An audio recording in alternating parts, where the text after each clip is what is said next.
My name is Dale Farmer, now 34, but I have always been a geek since high school until now. Somewhere I had grown a spine and now I can stand up for myself. I took karate to control my frustration and anger. It made me feel more settled within myself. I had always gotten straight A's in chemistry, and as a result, I got a job as a chemist making knockout gas for dentists, as well as making a few specialties for the government every now and again. I have a couple of hobbies that don't have anything to do with work. They help me unplug and take a step back when I need to. I met a good-looking girl right out of high school. Her name is Shirley, and she seemed like a goddess to me then. But now she has that girl next door. Look, I loved her to pieces, I really did, until I stopped by to see my friend at the electronics store he runs. "Hey there, Jimmy. I'm helping the kid next door out with a school project. Ever since his old man cut out, we've struck up a friendship of sorts." Jimmy rolled his eyes and chuckled. "This isn't another volcano thing you guys are working on, is it? The last time I sold you stuff for that, I heard the gym about caught on fire." I acted offended. "When you make the mountain of Pompeii come to life, you never do anything below par on that." We both broke out laughing. "No, nothing like that. He wants to do an earthquake kind of thing. I know where you keep the stuff I need.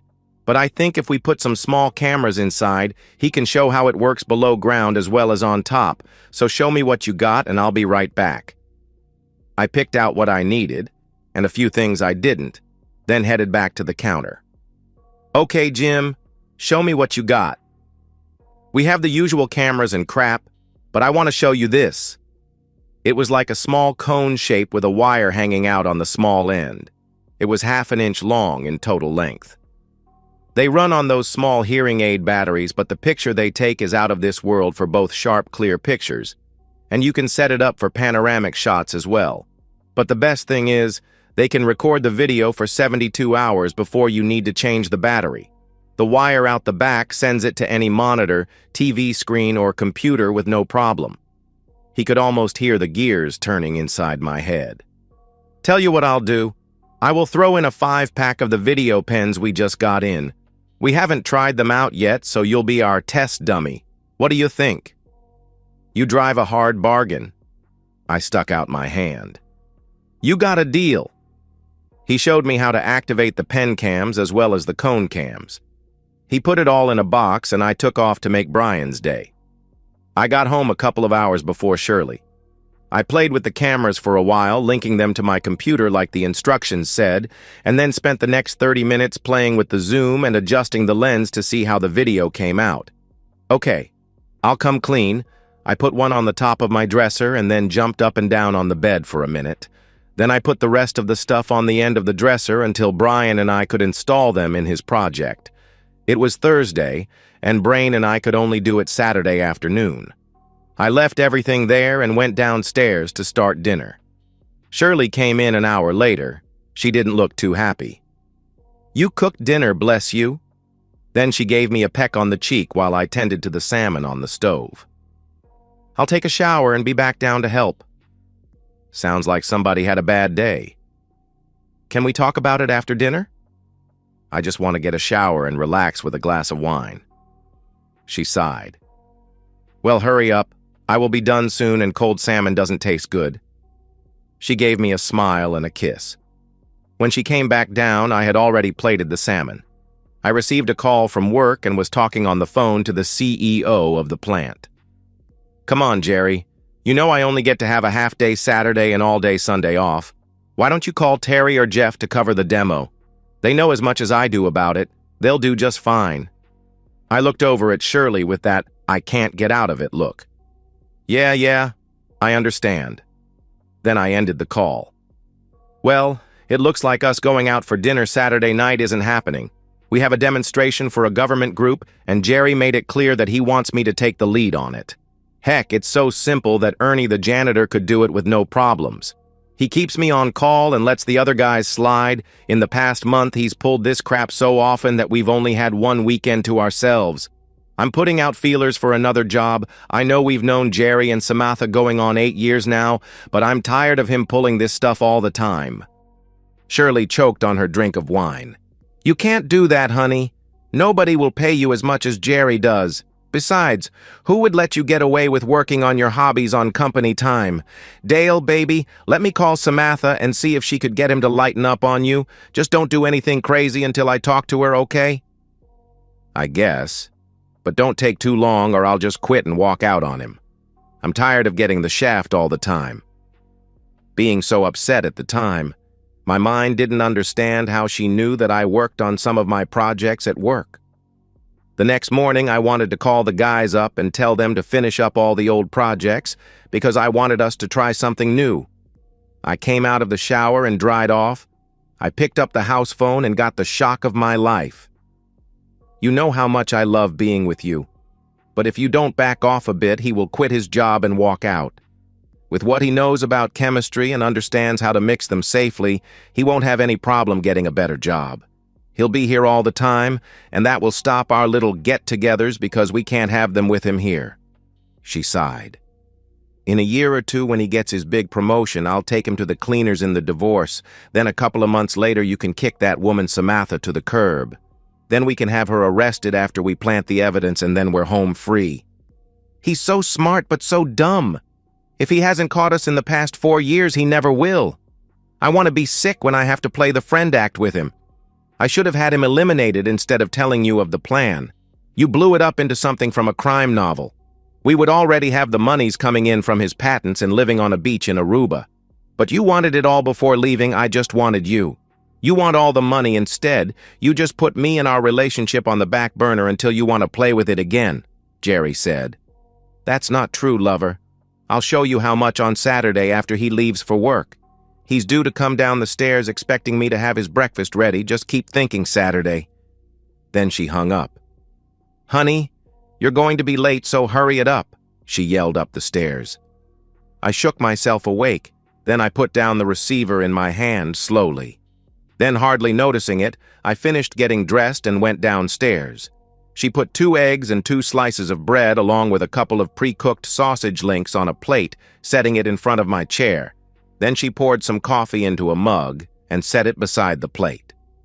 I'm not hungry anymore, thanks. I picked up my briefcase and started for the door. What about my kiss, baby? She had a confused look on her face. I opened the front door as she came hustling around the table towards the door, just as she got there and pursed her lips. I'm running late, I said, and pulled the door closed. Don't ask me how, but I got into the car and a second later, I was pulling into my parking spot at work. I saw Jerry. He was holding his hand up to the phone so no one could hear. He kept looking at me. He had the look of someone trying to figure out a problem. Around 11 a.m., Jerry came into my office. How's it going, Dale? You look like you have something on your mind. Anything I can do for you, buddy? I got up from my chair and walked right past him. Then I headed through the door of my office. I'm working. I have to check on a few things. I just left him standing there. I found our processing manager. Hey, Reggie, your son-in-law still a PI?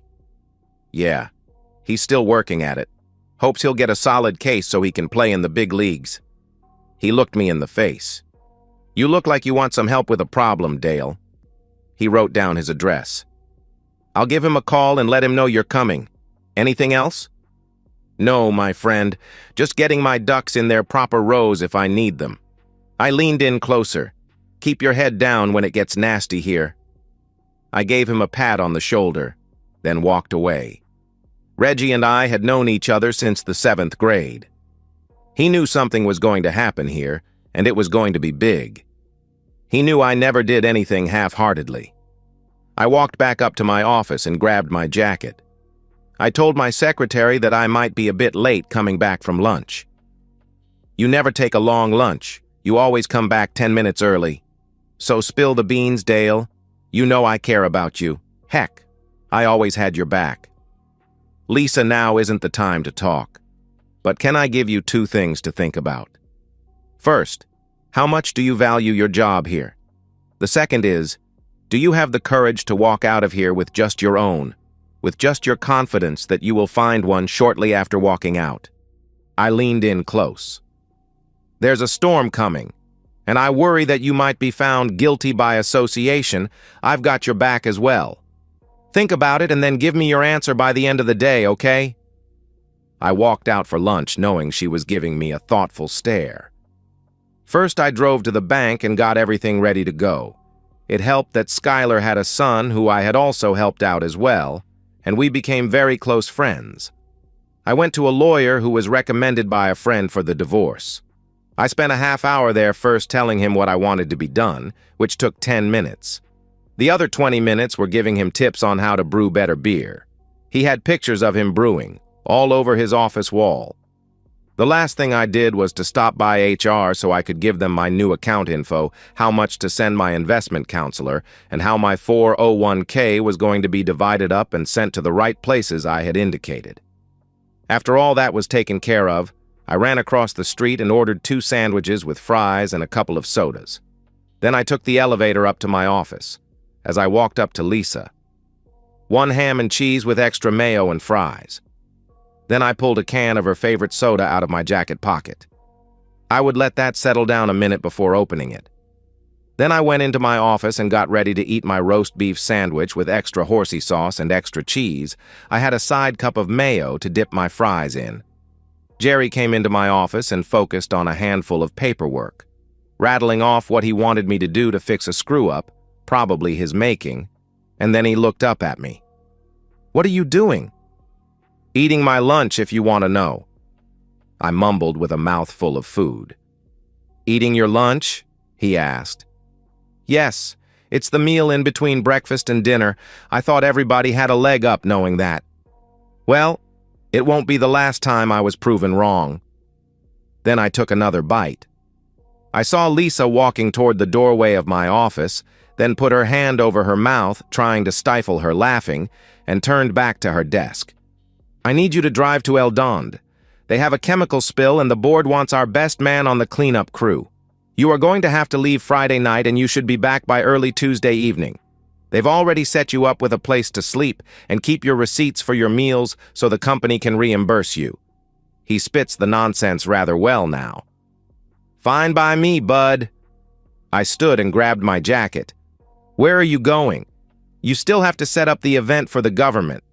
I'll ask Fred to do the demo." He started to raise his voice. "Then have Fred set it up. I have to get ready to take off." I wrapped up the other half of my sandwich. "Don't worry, he'll be fine. You'll be there with him, right?" Jerry's eyes narrowed enough that I could tell. "Chill out, old man. You should remember enough chemistry from freshman year in high school to do it and make it look good. Remember, if you can't befuddle them with brilliance, then baffle them with nonsense." I gave his back a few slaps like you would give a small child. "You got all you need to fertilize their brains." I walked out of the office and down the hall. When I passed Lisa at her desk, stuck my tongue out, then proceeded to walk out of the building. I got into my car laughing so hard I had to fight for breath. It wouldn't have looked good with me rolling in the parking lot doing it. After I pulled out of the lot, I stopped until I could get my laughing under control. After I took a few deep breaths, I pulled the ace out of my sleeve.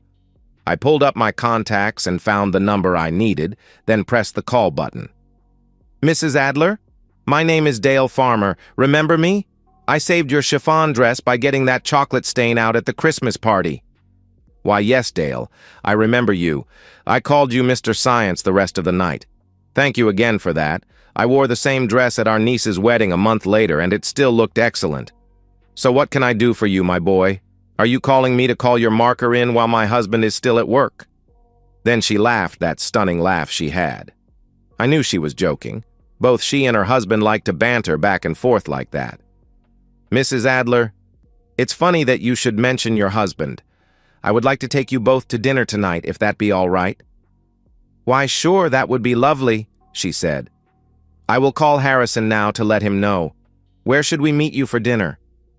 "I remember how much you both like seafood. Shall we say the Amulet Bay at 7? I crossed my fingers. "That would be perfect. I'll call Harrison and we'll meet you there," she replied. "I will be waiting for you both. Thank you for indulging me. See you then?" I smiled. "Thank you, dear boy, until then." Then she disconnected the call. They walked into the restaurant, and the waiter brought them to a secluded table in the back. I rose, kissed her hand, and then shook her husband's hand. "Dale, it's good to see you again. Still mixing it up in your lab?" Mr. Alder asked. "I can vouch for his mixes doing things Rudolph said couldn't be done," as she gave me a wink. "Excuse me, sir, but why are you calling it my lab? I don't understand." I was confused now. "You don't need to call me sir outside of the plant. It's Harrison from now on. You can also call this lovely lady Gabby." He leaned over so they could kiss. "And why should I not call it your lab? I signed the papers for your promotion a couple of years ago. I handed them to Jerry, our CEO, personally." He glanced at Gabby and then back at me. "I've got a bad feeling that you never knew that, did you?" We paused as the waiters brought our food, and then uncorked a fine bottle of champagne and poured a glass for all of us. "I did not mean to eavesdrop, but I heard something about a promotion. This bottle is on the house. Enjoy your food, and do not hesitate to call on me if anything is amiss." The waiter left. "So tell me, son, what's been going on at my company?" Harrison didn't look happy at all. "There's a lot of things going on, Harrison, and your CEO is in the middle of it all. Do I have permission to speak freely?" Harrison nodded. Then I told them everything. Harrison brought his fist down on the table, making everything rattle. He looked over and waved the waiter away. "I had no idea. Please accept my apologies, Dale. So am I correct in thinking that you will be suing us about the moral clause in the handbook?" "I won't now that I know how you had been duped, Harrison. But I will be going after your CEO with a list of charges. I have an idea that will keep the company from losing face and still achieve what I need." "Your wife did all of this as well? They call that being an accessory. If you take her to court, the truth will still come out. Does she have a job or just lives off of your sweat?" Gabby asked.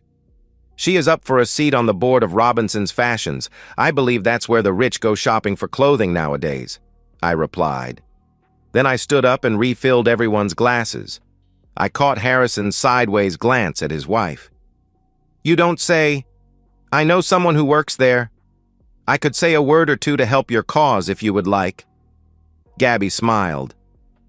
"I've been thinking, and I believe that I have a plan." I glanced at them both.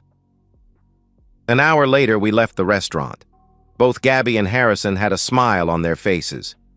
"You are one ruthless man, Dale Farmer. I see I made the wrong man the CEO of my company." He actually laughed out loud. "So what time tomorrow should we call on you?" "I'd say around 8 p.m. would do nicely." I smiled. "Goodness, Harrison, it's just like when we were young and filled with fire. Let's go home and recapture some of that. Dale, it's been a pleasure as always." Gabby smiled. I kissed her hand and then nodded at Harrison. Then we shook hands. "I learned from the best, Gabby." I went home and began to set my clothes out for the trip.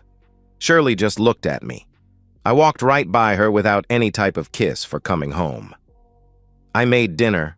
Where have you been?" "I went out and had a couple of drinks with some friends at work. I really don't think I should eat with all the alcohol we drank. I don't want to be sick when I take off tomorrow. I'll wait for breakfast if you don't mind."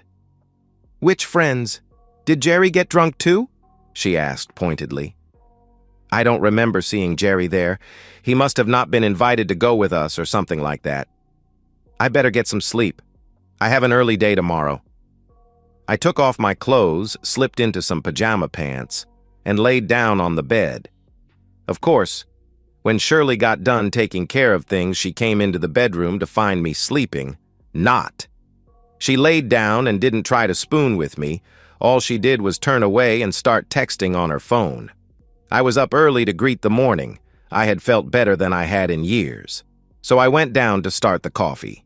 Shirley came down about a half hour later. "I'm glad you're up now. I have to get packing." I tried not to grin. "I poured some fresh coffee for you. It really looks like you could use some." Then I turned and went upstairs to pack. What I really did was put the cameras I had gotten earlier around the bedroom and the guest room.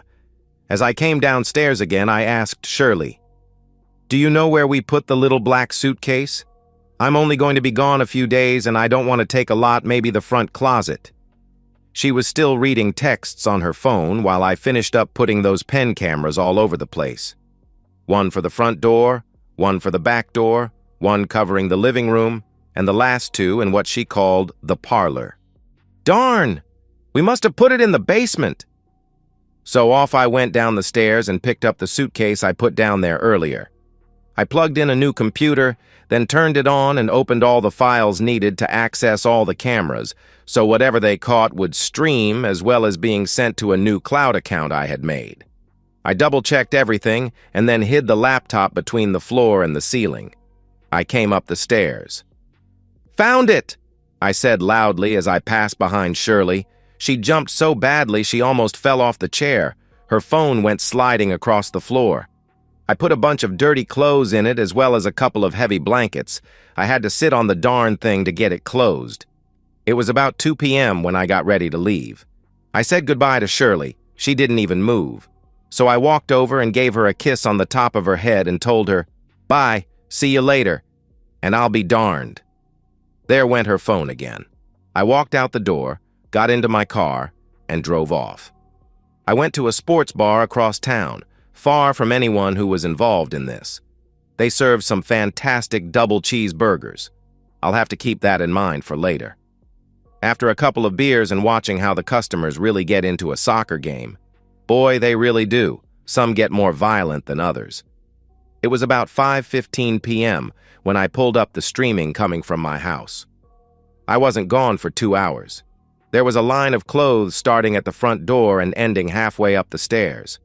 I switched to the cameras in the bedroom and there they were, being intimate like two people in love. I wondered if they knew I put a voice-activated recorder at the headboard of the bed. I didn't have time to hook it up to the streaming, but the tape it had in it should prove to be fun later on.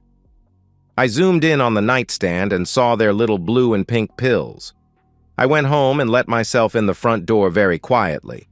I could have played AC/DC on a big boombox at maxed out volume and they still wouldn't have heard me. I slowly walked up the stairs and made it just outside the door. I went into the bathroom, got a towel, and then came back to the door.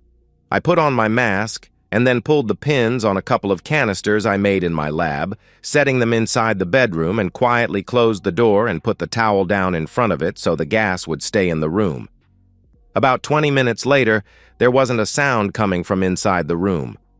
I chuckled as I slipped my mask back on and poked my head into the room. There they laid all tangled together. I pulled the restraints that I had bought the day before out of my closet. It was easy to tell that Jerry had been with Shirley intimately, so that's how I tied them together and used the rest of the rope to secure them both to the supports under the bed. I gently placed the 2 ball gags I had next to them on the bed. I went around the room opening the windows so the gas could escape. Then I looked at my watch and saw I was 15 minutes behind schedule. I needed to pick up the pace. After I was sure all the gas had left the room, I put on the ball gags on them and connected the 2 together with 4 carabiner clips. Then I proceeded to wake them up by dumping a couple glasses of ice water on them both. I pulled the overstuffed chair next to the bed and slid down until we were at eye level. At first, they acted like they were still under the gas. I had expected that as they tried to figure out what happened and how to get loose. I pulled the cattle prod up and placed it against Jerry's private area and then hit the switch for a moment. My, they were sure awake now. I sat back down in the chair so I could look at their faces. My, what do we have here? You can't be making a romantic film because you don't have any cameras set up. I'll give you a hint, I have 9 cameras all over the house, both upstairs and downstairs. Don't you think that was a good idea? Then I put the prod against the metal clips holding them together. I counted to 3 before I shut it down. I asked you 2 a question. They tried nodding their heads.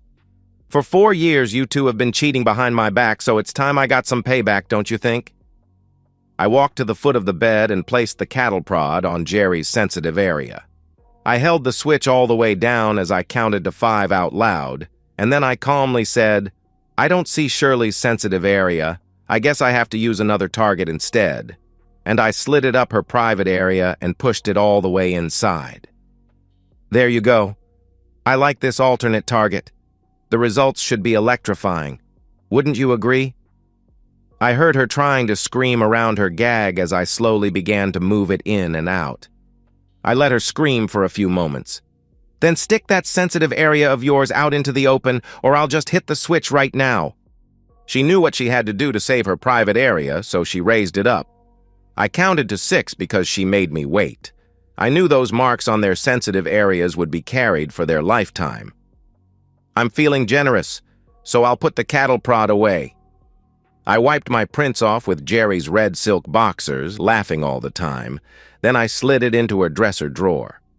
Well, now that I can't use that, I'll just have to use another means of consequences for 2 dumb people who so enthusiastically upset a chemist and thought he'd never find out or deliver any consequences. I put on my thinking face. I know. Let's have a good old party with family and friends. I called Shirley's parents. I put it on speaker so she could hear the conversation. Her mother answered. Hello, Dale. How's it going with you two?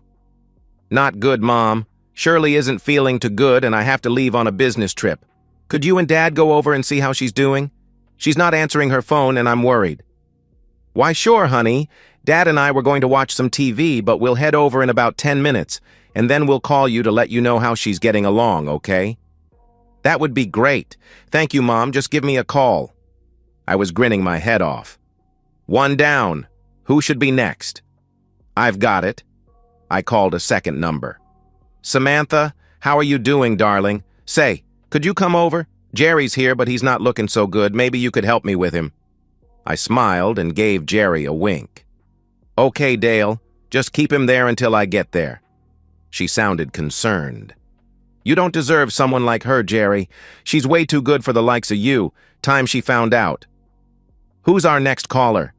I patted Jerry on his head. Well, Shirley has 2 coming over and you only have 1. I think it's time to even things up a bit. I hit another number. Mr. Adler, how are you and your wife doing this evening? We're doing fine, Dale. What can I do for the head of my chemistry department? Harrison asked.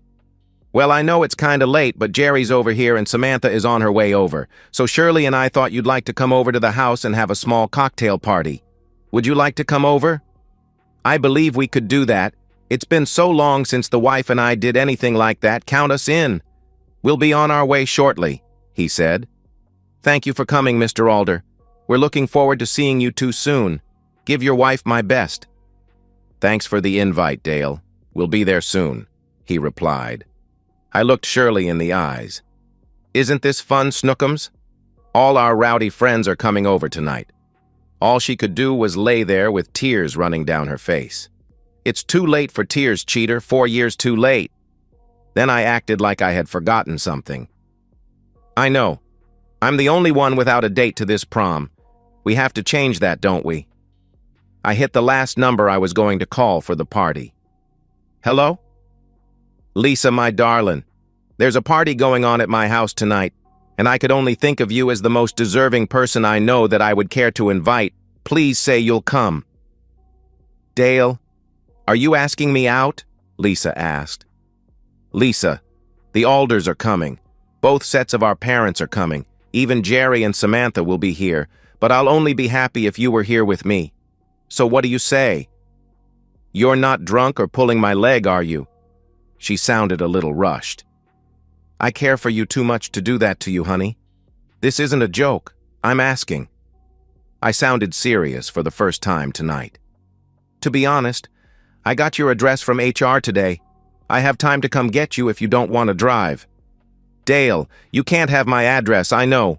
1244 DeWalt Drive, I told you I did. I sighed. That's my old address. She chuckled. I live at 342 Belmont Lane. I perked up. Belmont Lane? That only 7 blocks from here? I know. I've had your address for the past 6 years. I am your secretary, you know. Then she laughed. I'll be knocking on your door in 15 minutes. Then the call cut off. Okay, you two, don't go anywhere. I have to whip up some snacks real quick, like. Then I remembered the new deli 3 blocks away. I found the number and gave them a call. Lisa beat them by 5 minutes. I thought you said 15 minutes? You want me to go back home and then come back? She giggled. Let me show you what I've wanted for a couple of years now. I took her into my arms and gave her the most passionate kiss that I had ever given to anyone. Is there more where that came from? Her breathing had gotten a little heavier. You'll find out soon enough, sweetness. Then I kissed her again. What about your wife? I don't think she'll stand still for this, Lisa asked. I broke out laughing for a minute. Well, let's go ask my soon-to-be ex-wife, but I have to get something from the basement first.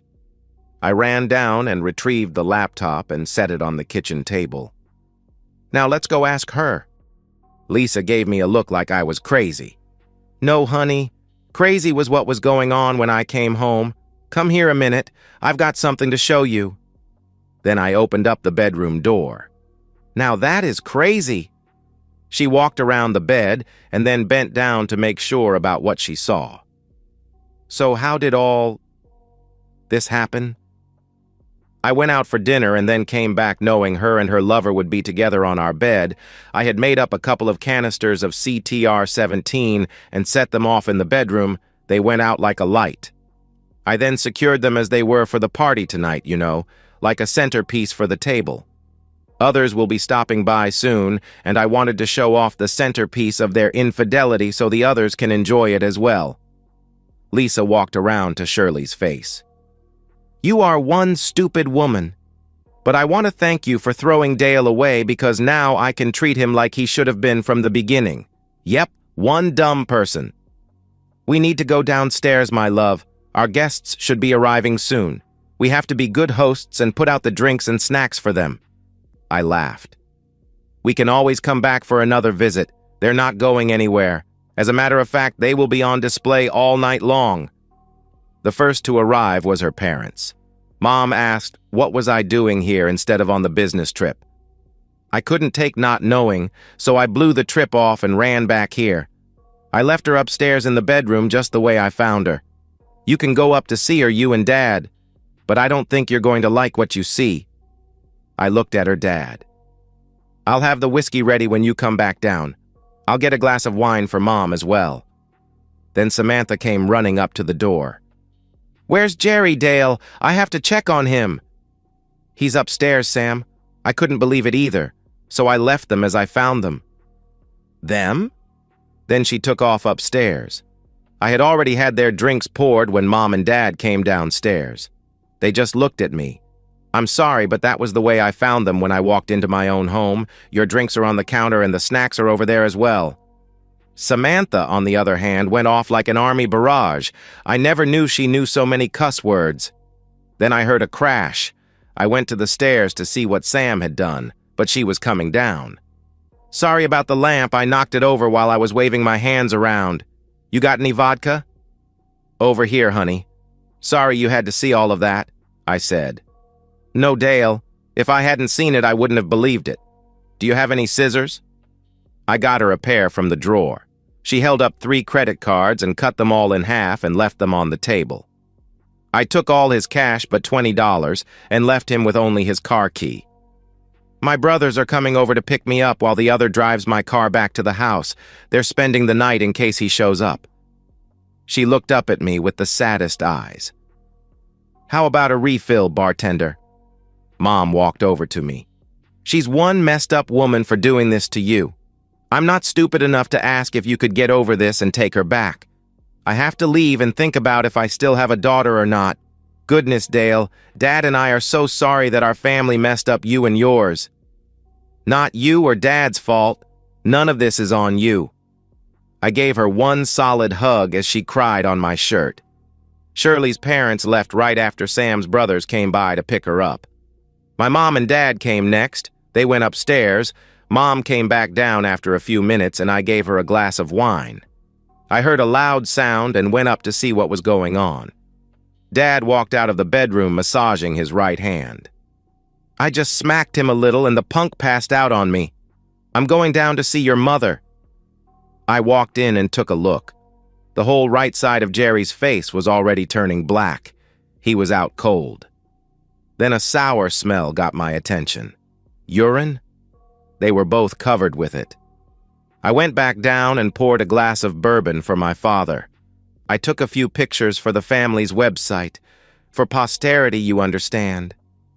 Then when Mom walked out the door, my dad leaned over. "Nice touch, son. Nice touch." The Alders walked in soon after everyone had gone home, except for Lisa. We greeted them and they sat down on the couch. "Can I offer either of you a drink?" "I have a nice bottle of red if you would prefer, Gabby." Harrison stood up. "I think we will wait until after all business has been settled." Gabby nodded in agreement. "So, Dale, would you like for us to meet your other guests?" Giving me a slightly evil smile.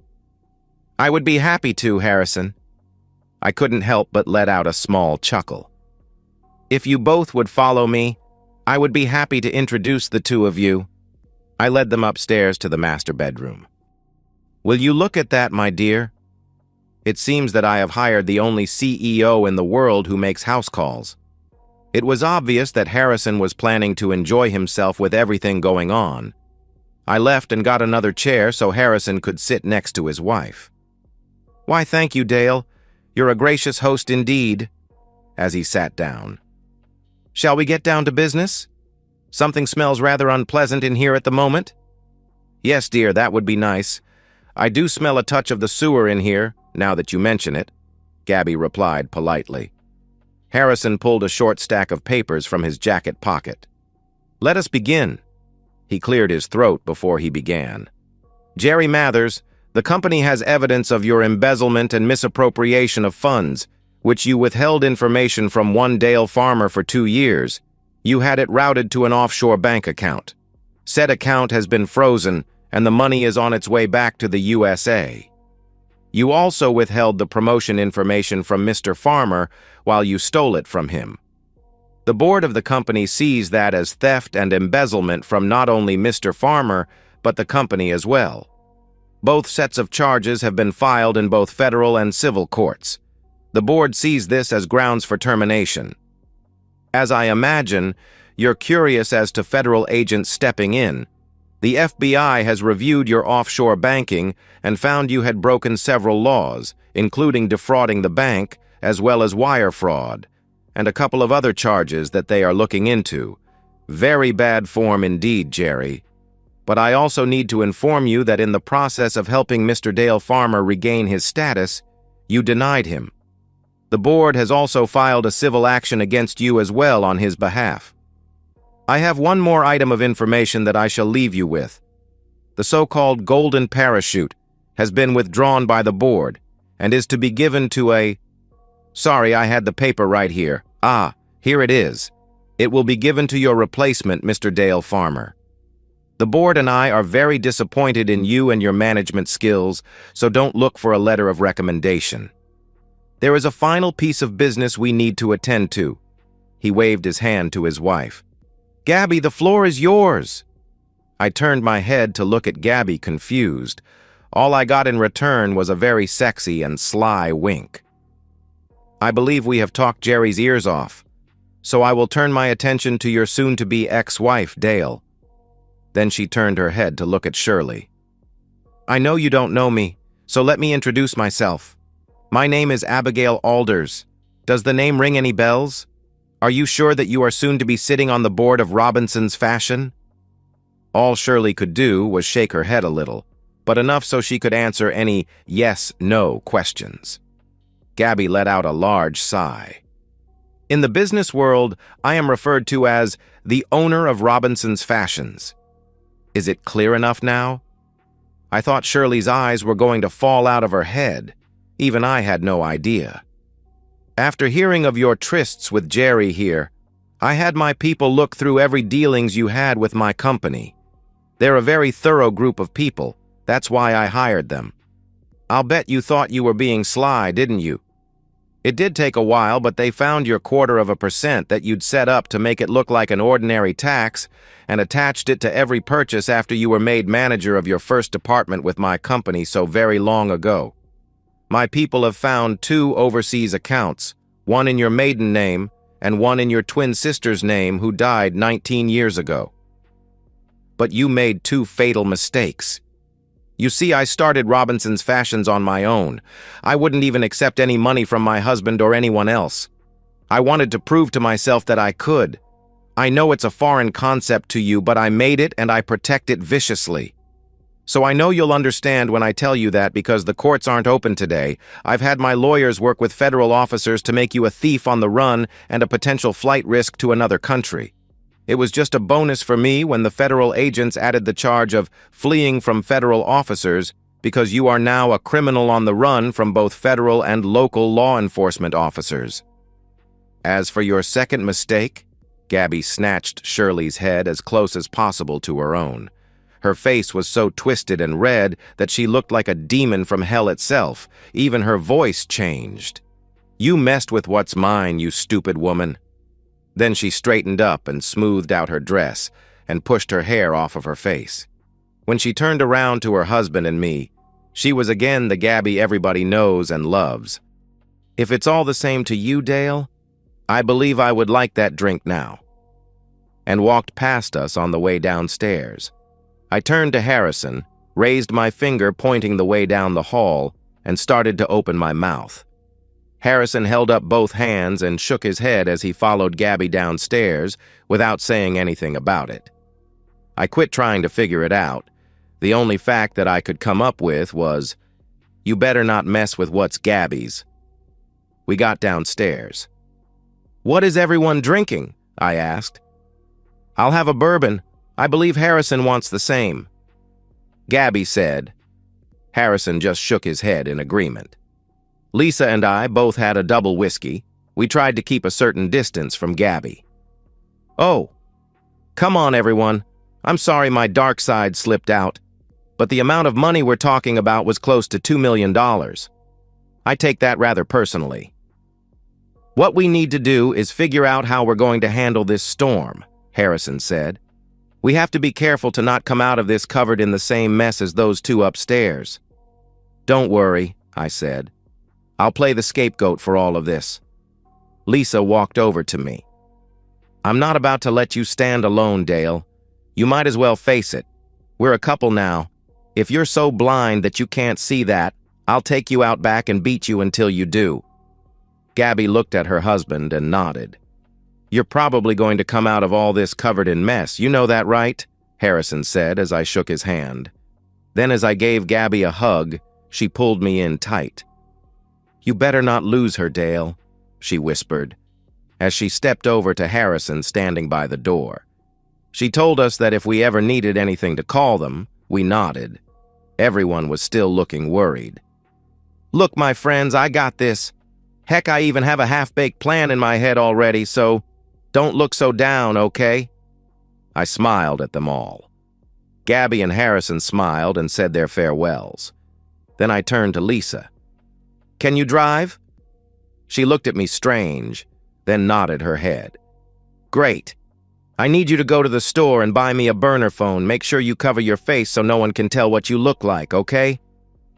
What have you got up your sleeve, lover? Lisa smiled. Get a move on, please. After I do what I have to do, I'm spending the night at your place. Is that all right with you? My mind was running a mile a minute. I had barely finished talking when Lisa said quickly, Going to the store. And then she was out the door and down the street. I stood still for a minute, making sure I was ready to do what needed to be done. I went upstairs and walked into the bedroom. I went into the closet and found the heavy suitcases we use when traveling. I called it the Timex collection. You know, takes a licking and keeps on ticking. I swung it up in a high arch, brought it down on top of the two of them, rather hard, I might add. I lifted it up. Could you hold this for a minute? And then dropped it back down on them. I packed some clothes and a few toiletries, then took a pair of khaki lightweight pants and a pullover shirt, crumpled them up, and tossed them in as well. Then I dragged it off of them and set it down on the floor. I went back into my closet and traded my leather shoes for a comfortable pair of deck shoes. Darn, I need some underwear and a couple of t-shirts. I took the suitcase back over to the bed again, then I swung it up and back on top of them again. Look, just hold this for a minute. I forgot underwear and a few t-shirts. I dropped it back down on them and loaded what I needed. I lifted it back up and slapped Shirley's head to get her attention. "Hey, did you do a load of whites? I can't find my socks." I was rather enjoying this, I must say. "Oh, that's right. I rearranged my dresser drawers and put them in the second." Down dropped the suitcase again. When I had everything packed, I slammed the suitcase lid down. Then I remembered how much pain they caused me. I got up on the bed and then sat down on the suitcase to close it up. Okay, I may have bounced up and down a time or two. Then I dragged it off them and noticed some nice new bruises were starting to show. Okay, it looks like I have everything I need packed up. I reached down and pinched her cheek like Grandma used to do. "All right, you two play nice, and if you've been good, I'll bring you both back some new orange jumpsuits. You'll love them so much that that's all you will want to wear all the time." I got downstairs and made myself a drink. Lisa returned a few minutes later. I asked her, "Are you ready? It's just about showtime." Lisa just nodded her head. I activated the new phone, putting all the evidence back in the bag. Then I called every news channel and newspaper in town, letting them know there was a federal fugitive who was being arrested at 6724 Downey Street. They were holed up in a private residence at that address. Then I called the local FBI office and police on my phone and told them that the two fugitives they were looking for were in my house and that I came home to find them in the bedroom. I tried to do something, but the man attacked me suddenly and forced me out of the door and locked it. I told them my keys were inside because when I get home, I always put them in the dish by the door. A few college friends that I knew were walking down the street. I pulled a muscle or stretched a tendon in my groin, and they came over to help. They told me they found the back door open and went upstairs to confront them. They came downstairs and told me they had subdued them with some stuff that was lying around the room. "Are they still on the premises, sir?" the officer asked me. "I believe so, officer. I kept hearing loud sounds, but everything is quiet up there now." I replied, "We have units in the area close to that address, and we'll be sending some support units to assist them." "Where are you now, sir? You're not being threatened or in harm's way, are you?" he asked. "No, sir. I'm laying on the couch and a friend from work is with me. I can hardly move with my bum leg." I replied I laid down on the couch, then had Lisa grab the baseball bat in the closet, and then we sat down and waited to see who would get there first. They came in this order: the police, then the news crews, leaving the feds for last, which we thought was funny, as the federal offices were the closest of them all. "So you are Mr. Dale Farmer, and you are ma'am." He dropped into a chair. "My name is Lisa Boyd. I came over to see how he was doing after his trip. I arrived to see a man push him down onto the concrete porch, then pick him up and force him out into the front yard. When I got to him, he could barely walk." "I see," said the officer. Then he looked at me. "You told the desk sergeant some college friends came by to help you?" "Sometimes I help students out with their class projects, like my neighbor's child," I told the officer. "Okay. Can you give me their names?" the officer asked as he wrote down some notes. "I'm afraid I can't. You see, they told me to keep their names out of this as they're getting ready to graduate. 2 are going for their masters while the other 4 already have jobs lined up, and they don't want anything to jeopardize their future. I told them I would respect their wishes, sorry." I adjusted myself a little on the couch and acted out a nice wince and moan. "Lisa, could you go to the bathroom and in the cabinet are some Advil? Would you get me a couple, please?" Lisa went upstairs and she had to have an officer accompany her. "I'll just take the bottle downstairs so I won't have to bother all of you again. Would that be all right?" she asked the officer. He just nodded and followed her back to the stairs. She came back down, walked over to the couch, put 2 pills in my hand, and then went into the kitchen for a glass of water. Just as she sat down, 3 officers came in with bolt cutters and went up the stairs. It was an hour later that 2 ambulances arrived to pick them up. Apparently, they had been in one position for so long that even trying to straighten any of their limbs out caused them great pain. I loved it when the EMTs had to roll them out before the large crowd that had gathered outside of my house. The lights for the camera crews and the flashes from the reporters were going non-stop as they wheeled them out, and then tried to find the best way to get them into the ambulances. The detective told me that I would have to sleep somewhere else that evening, as the house had been declared a crime scene. Lisa spoke right up. "He can stay in the guest room at my house, so you can reach him there when you're all done here." She gave the officer her address and home phone number in case they had to ask us anything else, or when I could come back to the house. The officer agreed and then helped her to stand me up. I went out onto the porch where I gave a small press conference, answering all the questions they asked me. Near the end, I noticed the man in charge of the FBI had come out of the house. I called him over and made a show to express my gratitude for all officers who came to help. With their cameras running and all the recording devices nearby, I asked him one final question. "Agent Copeland, with everything that has happened, her being my wife and him being my boss, plus they were subdued in my home, and I was the one who called all the law enforcement officers represented here. Do I still get the $10,000 reward offered on the TV news that said you were offering for their capture?" Harrison waited a week before announcing my promotion to make it look good. Both Shirley and Jerry were served divorce papers while awaiting their trials. There wasn't any problem with them going through. I had asked to speak to her one final time, but she told the guards a firm no when they told her I was there. A year later, my wife Lisa and I welcomed our son, Dale Harrison Farmer, into the world. I sent a picture of all of us to Shirley. They told me she went into fits of anger and then attacked the guard who gave it to her. While she was in solitary, she burned both my letter as well as the picture. P.S. I did get the reward, so I took the family on a little vacation. And so, we've reached the end of today's story. Was it what you expected, or did it take a twist you didn't see coming? I'm curious to hear your thoughts. Share them in the comments below, and let's get a conversation going. If this story kept you hooked, make sure to hit that like button. And if you're new here or just haven't subscribed yet, now's the perfect time to join our community. I bring you fresh, captivating stories every day, so click that subscribe button and turn on notifications so you never miss out. Thanks for watching, and I'll see you in the next one.